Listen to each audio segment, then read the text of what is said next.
"Don't you dare sit at my table acting like you contribute anything to this house," my dad shouted, his voice cutting through the Christmas dinner conversation like a knife. The room fell silent as his words echoed off the dining room walls. My cousin Beverly and her husband Jacob froze mid-bite, their forks suspended in the air. The smell of roasted turkey and cranberry sauce suddenly felt overwhelming, and all I could feel was the crushing weight of his judgment pressing down on me. My name is Lucy Thompson. I'm 32 years old, and I had been living in my childhood home in Norfolk, Virginia, for the past 14 months. What started as a temporary arrangement to help my father Kenneth after my mother passed away had become something I never expected. I thought I was being a good daughter, stepping in during his time of need while I rebuilt my financial consulting career. But sitting there on Christmas Day, listening to him call me names in front of our family, I realized how wrong I had been about everything. Since moving back home in October of last year, I had been quietly managing the household finances while Kenneth believed he was supporting a deadbeat daughter. Every month, I transferred $3,400 from my consulting business to cover his mortgage, utilities, insurance, and other expenses. Kenneth's retirement income barely covered groceries and his medication, but his pride prevented him from admitting the financial strain. Instead, he convinced himself and anyone who would listen that I was the one taking advantage of his generosity. "You sit around this house all day pretending to work on that computer," Kenneth continued, his face red with anger. "Real people have real jobs, not whatever fantasy you call employment." Beverly shifted uncomfortably in her seat, clearly embarrassed by the outburst. Jacob cleared his throat and tried to change the subject, but Kenneth wasn't finished. "I've been supporting this parasite for over a year, and what do I get? Attitude and disrespect." The word parasite hung in the air like poison. I felt my cheeks burn with humiliation, not just from his words, but from the realization that this was how he truly saw me. All those months of quietly ensuring his bills were paid, his house stayed warm, and his life remained comfortable meant nothing to him. He had waited until after all the December bills were safely covered, until after I had made sure his Christmas would be worry-free, before delivering this devastating blow. The timing wasn't coincidental. It was calculated cruelty that revealed exactly what he thought of my sacrifices. As I sat there absorbing his verbal assault, something shifted inside me. The hurt and embarrassment began transforming into something else entirely. I wasn't just dealing with an ungrateful father anymore. I was facing someone who had systematically undermined and humiliated me while depending on my financial support. This Christmas dinner was about to become the last meal I would ever subsidize for someone who confused my generosity with weakness. The path that led me to that Christmas table had begun with the best of intentions. When my mother Patricia died suddenly from a heart attack in September of last year, Kenneth was devastated. At 68 years old, he had never managed the household finances. My mother had handled all the bills, insurance, and financial planning. I found him 2 weeks after the funeral sitting at the kitchen table surrounded by unopened mail, completely overwhelmed and too proud to ask for help. "I can figure this out," he had insisted when I offered assistance. "I don't need anyone taking over my business." But as I sorted through the stack of overdue notices and threatening letters from creditors, it became clear that Kenneth's monthly retirement check of $1,800 wouldn't cover the $2,800 mortgage payment, let alone utilities, insurance, and other expenses. My mother's part-time income had been essential to their survival, and without it, Kenneth was headed for financial disaster. That's when I made the decision to move back home temporarily. I had been building my financial consulting practice in Richmond, working with small businesses to optimize their cash flow and investment strategies. The beauty of consulting work was its flexibility. I could serve my clients remotely while helping Kenneth navigate this difficult transition. At least that was the plan. "You can stay in your old room until you get back on your feet," Kenneth had said, making it clear he saw this as charity rather than assistance. I didn't correct him. Instead, I quietly took over all the utility accounts, putting them in my name for better credit terms and payment flexibility. I arranged automatic transfers for the mortgage, insurance, and other bills, ensuring everything would be covered without Kenneth having to worry about the details. The arrangement should have been temporary, but as months passed, I realized Kenneth had no interest in understanding his financial situation. He preferred the illusion that his retirement income was sufficient, even as I covered the shortfall month after month. My consulting business thrived during this period. Working from home allowed me to take on more clients and increase my income significantly. By Christmas, I was earning nearly $6,000 monthly, more than enough to support both households. But Kenneth saw only what he wanted to see. His daughter lounging around his house, working irregular hours on a computer, contributing nothing while he provided shelter and food. He complained constantly about my schedule, questioning why I wasn't in an office like normal people, and suggesting I needed to find real work instead of whatever I was doing online. His friends heard these complaints during their coffee shop gatherings, reinforcing his belief that he was being taken advantage of by an ungrateful child. The warning signs had been building for weeks before Christmas.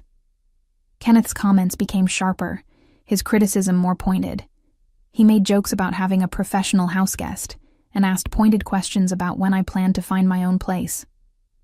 I attributed his behavior to holiday stress and grief, never imagining he would orchestrate such a public humiliation right after ensuring his December bills were safely covered.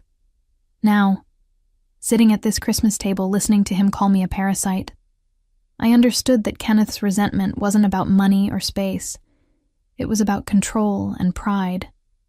He needed to believe he was the provider, the strong father figure, even if that meant vilifying the daughter who was actually keeping him afloat. "I want you out of my house tonight," Kenneth declared, his voice rising with each word. "I'm tired of supporting someone who shows no appreciation for what I've done." The finality in his tone cut through the last remnants of Christmas cheer hanging over the dinner table. Beverly's eyes widened in shock, and Jacob reached for his wife's hand, clearly uncomfortable with the escalating confrontation. "Kenneth, maybe this isn't the time," Jacob started, but my father cut him off with a sharp wave of his hand. "This is exactly the time," Kenneth snapped. "I've been patient for over a year, and I'm done. She can find somewhere else to freeload." He turned back to me, his eyes cold and determined. "Pack your things tonight. I won't spend another day supporting someone who contributes nothing to this household." I sat there for a moment, processing the full scope of his demands. Kenneth wasn't just asking me to leave eventually. He wanted me gone immediately, on Christmas Day, after making sure I had covered all his December expenses first. The calculated nature of his timing became crystal clear. He had waited until his mortgage payment was secure, his utilities were current, and his holiday celebration was fully funded before delivering this ultimatum.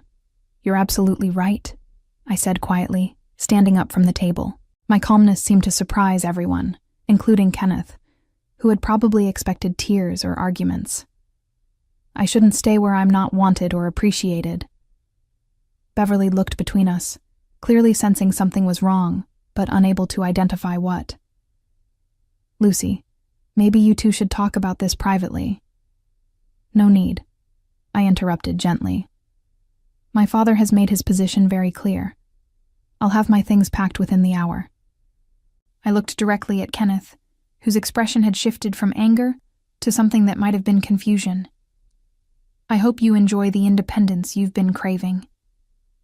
As I walked toward the stairs, Kenneth called after me, "And don't think you can come crawling back when reality hits. I'm done enabling your lazy lifestyle." His words followed me up the steps, each one cementing my resolve about what needed to happen next.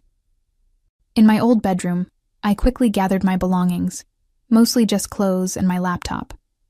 14 months of living here, and I had accumulated remarkably little. Everything important was already digital or portable. As I packed, I could hear Kenneth downstairs, probably justifying his actions to Beverly and Jacob, painting himself as the long-suffering father finally taking a stand against his ungrateful daughter. What Kenneth didn't realize was that his Christmas gift to me, this moment of brutal clarity about exactly what he thought of my sacrifices, was about to become the most expensive present he'd ever given anyone. By demanding his independence so emphatically, he was about to get exactly what he asked for, including the financial reality that came with it. I zipped up my suitcase and took one last look around the room where I'd spent my teenage years. Tomorrow morning, Kenneth would discover what true independence actually cost, and I would finally understand the difference between being generous and being taken for granted. I drove to the Hampton Inn near Norfolk International Airport and checked into a room for the night. As I sat on the hotel bed with my laptop open, the full weight of what had just happened began to settle in. Kenneth had thrown me out on Christmas Day, calling me a parasite in front of our family, completely unaware that I had been his financial lifeline for over a year. The irony was almost laughable, except nothing about this situation felt funny. My phone buzzed with a text from Beverly. "Are you okay?" That was really harsh. "Do you want to talk?" I appreciated her concern, but this wasn't something that could be resolved with a family intervention. Kenneth had revealed his true feelings about my presence in his life, and now it was time for him to experience the reality of those feelings. I opened my banking app and began systematically reviewing every automatic payment I had set up over the past 14 months. The mortgage payment of $2,800, due on the 1st of each month. The electric bill averaging $250. Gas heating that ran another $180 during winter months. Water and sewer services, internet, phone, homeowners insurance, property taxes. The list went on and on. Kenneth's name wasn't on a single account because his credit score couldn't qualify for the competitive rates I had secured. The timing of his outburst was particularly revealing. Tomorrow was December 26th, meaning all the January bills would start arriving within days. The mortgage payment would be due January 1st, followed quickly by all the utility bills that would reflect December's heavy holiday usage. Kenneth had no idea what was coming because he had never bothered to learn the details of his own household expenses. I called the mortgage company first. "This is Lucy Thompson regarding account number 44789823. I need to remove the automatic payment authorization effective immediately." The customer service representative was efficient and professional, confirming that no future payments would be processed from my account. Kenneth's name was on the deed, but he had never been involved in the payment arrangements. Next came the utility companies. Norfolk Electric Cooperative. This is Lucy Thompson, account holder for 347 Maple Street. I'm closing this account effective tomorrow, December 26th. Each call followed the same pattern. Polite explanations that I was no longer responsible for the address. Professional confirmations that services would be disconnected according to standard procedures. The gas company scheduled disconnection for December 27th. The water department would shut off service December 28th. Internet and cable would be discontinued December 29th. I had structured the disconnection strategically, ensuring Kenneth would feel the impact gradually rather than all at once. He had called me a parasite who contributed nothing. Now he could discover exactly what nothing looked like. My phone rang while I was canceling the homeowner's insurance. Beverly's name appeared on the screen, but I let it go to voicemail. I wasn't ready to explain myself to family members who had witnessed Kenneth's cruelty, but would inevitably pressure me to be the bigger person and fix this situation. Kenneth was 68 years old, not a child who needed protection from the consequences of his actions. The final call was to my business insurance provider, canceling the additional coverage I had purchased to protect my equipment while working from Kenneth's house. As I hung up, I felt a strange sense of completion. In less than 2 hours, I had dismantled the entire financial structure that had kept Kenneth's life comfortable and stable for over a year. I ordered room service and opened my laptop to review my consulting client schedules for the coming week. Life would continue, and probably improve significantly now that I wasn't subsidizing someone who saw my generosity as evidence of personal failure. Kenneth wanted independence, and tomorrow morning he would begin learning what that word really meant when it came with a $2,800 mortgage payment and winter heating bills he couldn't afford. As I settled in for the night, I wondered how long it would take him to realize that his parasite had actually been the only thing standing between him and financial catastrophe. I woke up early on December 26th and drove to a coffee shop in downtown Norfolk to work on client reports. The familiar routine of analyzing financial data and developing strategic recommendations felt grounding after yesterday's emotional upheaval. My phone had several missed calls from Kenneth, but I ignored them. If he wanted to discuss anything, he could do so after experiencing a few days of the independence he had demanded so forcefully. Around 10 in the morning, Beverly called. "Lucy, your dad is panicking. The power went out at his house this morning and he can't reach the electric company. Do you know anything about this?" Her voice carried a mix of concern and suspicion, as if she suspected I might be connected to Kenneth's sudden utility problems. "The electric company disconnects service for non-payment," I replied calmly, continuing to type on my laptop. Maybe he should check his account status. I wasn't lying. Kenneth's name had never been on the electric account, so when I closed it yesterday, the company followed standard procedure for vacant properties. "But the power was fine yesterday during dinner," Beverly protested. "This doesn't make sense. He's been living there for 30 years. "Have you suggested he call the utility company directly?" I asked. "They'll be able to explain their policies better than I can." I could hear the frustration in Beverly's voice, but I wasn't ready to reveal the full scope of Kenneth's financial dependency. He had chosen to air our family business in front of everyone yesterday. Now he could explain his situation himself. By noon, my phone was buzzing constantly with calls from Kenneth. When I finally answered around 1 o'clock, his voice was frantic and angry. "What did you do? The electric company says the account was closed yesterday, and they won't restore service without a deposit I can't afford. This has your fingerprints all over it." "I closed my electric account when I moved out, just like you demanded," I said simply. "If you need electricity, you'll have to establish service in your name." The silence on the other end told me Kenneth was beginning to understand the implications of our new arrangement. "You can't just leave me without power in December," he said, his voice shifting from anger to something approaching desperation. "This is my home. I've been paying for everything." "Have you?" I interrupted. "When was the last time you actually paid an electric bill, Kenneth? Or a mortgage payment? Or any household expense beyond groceries?" The questions hung in the air, and I could practically hear his mind racing as he tried to formulate a response that didn't admit his complete financial dependence on me.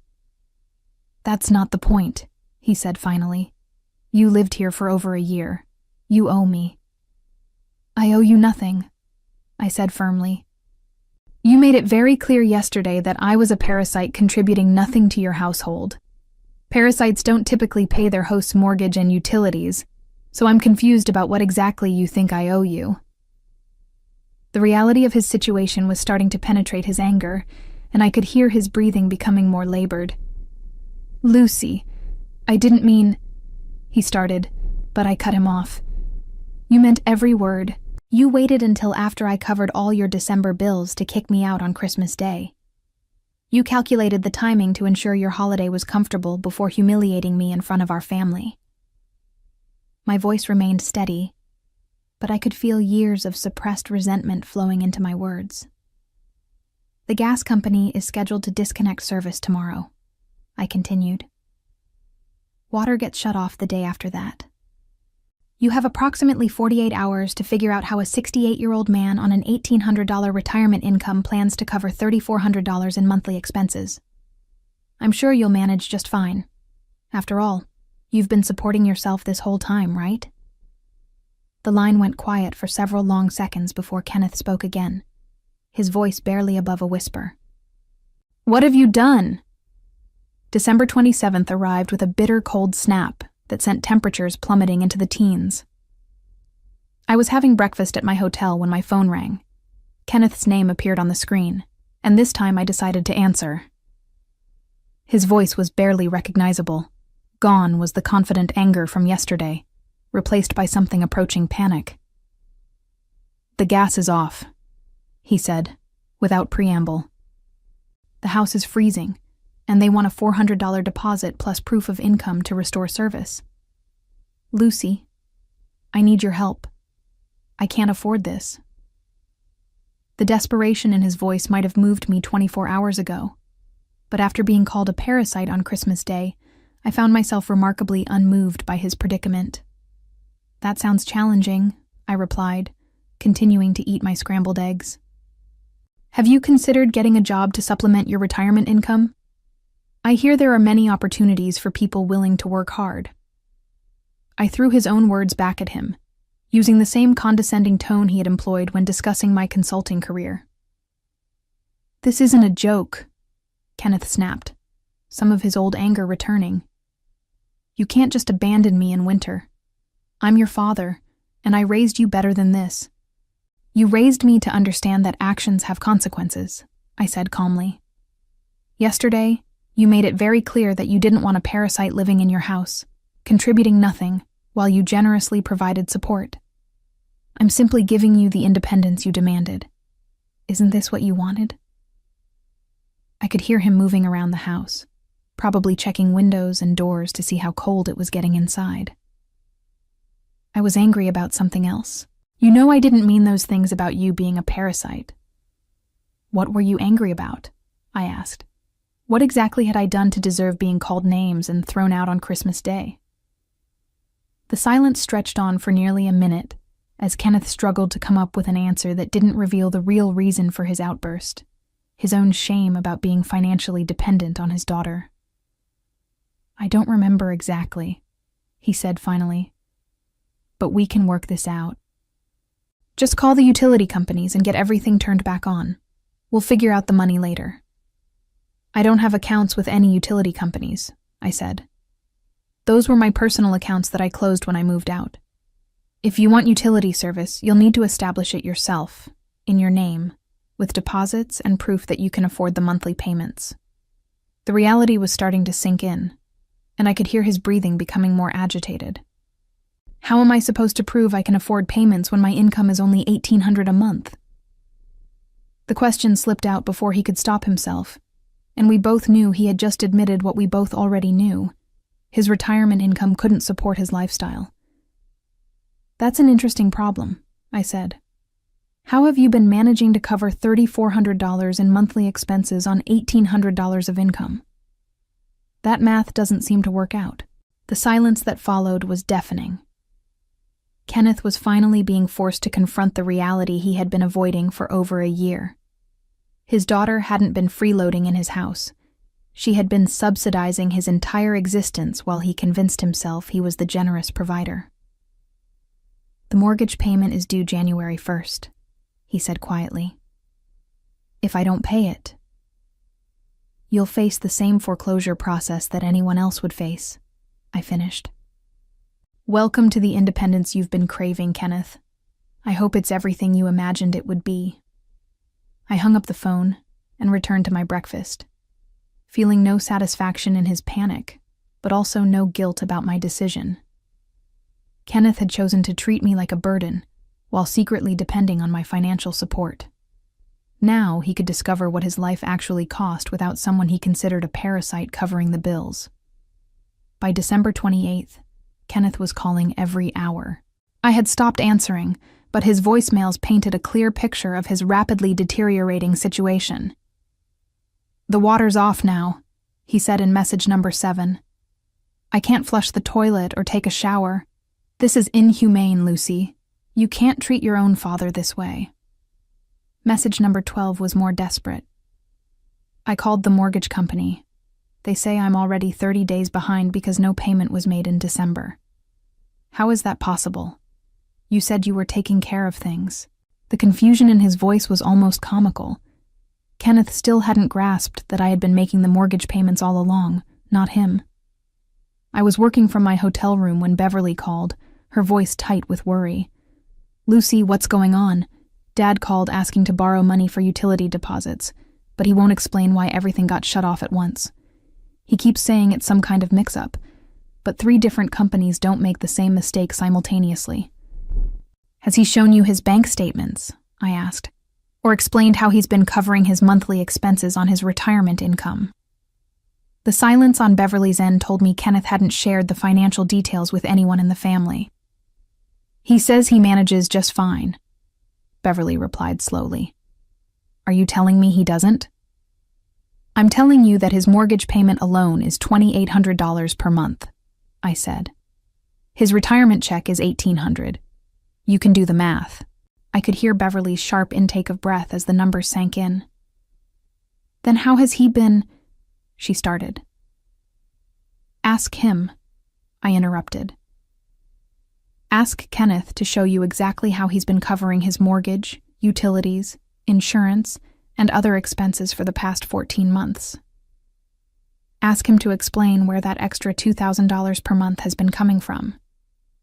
When he's ready to tell the truth about who's been supporting whom, he can call me. On December 29th, Kenneth arrived at my hotel. I watched from my window as he climbed out of his old pickup truck, moving slowly in the frigid morning air. He looked older than his 68 years, worn down by 3 days of facing his financial reality without anyone to cushion the blow. When he knocked on my door, I let him in, curious to see how he would finally address the truth he had been avoiding. I need you to come home, he said without preamble, standing in my hotel doorway like a man delivering an ultimatum rather than asking for help.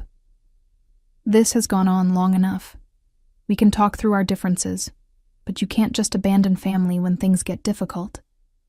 I didn't abandon anyone, I replied, gesturing for him to sit down. You threw me out, remember? On Christmas Day, in front of our family, after calling me a parasite who contributed nothing while you generously provided support. Those were your exact words, Kenneth. His face flushed red, but whether from cold or embarrassment I couldn't tell. I was having a bad day. The holidays are stressful and I said things I didn't mean. But we're family.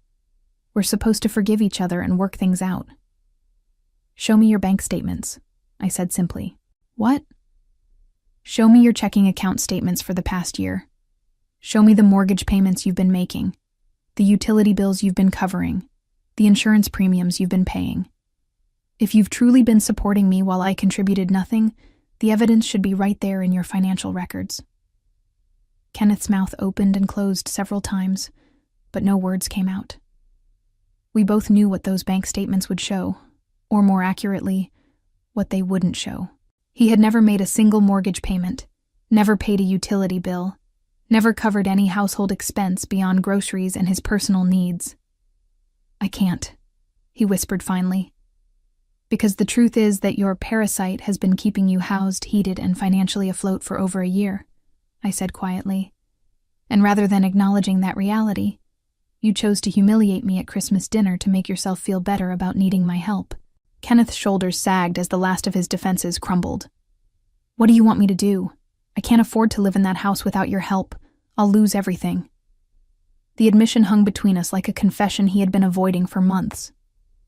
Then maybe you should have thought about that before you called the person saving your home a parasite, I replied. Actions have consequences, Kenneth. You wanted independence from your burden of a daughter. Congratulations. You got exactly what you asked for. I watched as the full weight of his situation settled on his shoulders. His Christmas cruelty had cost him everything, and there was no taking back words that had revealed his true character. The man who had raised me to believe that kindness and respect were fundamental values had thrown both away in a moment of misplaced pride, and now he was learning that some mistakes carry prices too high to afford. Looking at my father sitting broken in that hotel chair, I realized that the most expensive lesson of his life was just beginning, and I was finally free from subsidizing someone who had confused my love with weakness. Sometimes the greatest gift we can give ungrateful people is the reality check of experiencing life without the support they took for granted. Kenneth faced immediate foreclosure proceedings when the January mortgage payment never materialized, forcing him to sell his house at a loss during the worst possible market conditions and move into a subsidized senior housing complex across town. His reputation within our extended family was permanently damaged when the truth emerged about how he had treated me while I was secretly covering all his bills, making him appear both cruel and delusional to relatives who had witnessed his Christmas outburst. Kenneth's pride prevented him from ever asking for my help again, and his attempts to reconcile were met with polite but firm boundaries, as I had learned the difference between being generous and being exploited. The housing crisis he faced became a cautionary tale among his friends about the importance of appreciating family support. while Kenneth spent his remaining years in a cramped apartment, haunted by the knowledge that his own words had destroyed the comfortable life his daughter had provided. As I celebrated the new year in my new apartment in Richmond, surrounded by clients who valued my expertise and friends who appreciated my generosity, I reflected on how Kenneth's Christmas cruelty had ultimately freed me from enabling someone who saw kindness as weakness, proving that sometimes the most valuable gift we can give ourselves is the courage to let ungrateful people experience the true cost of their words.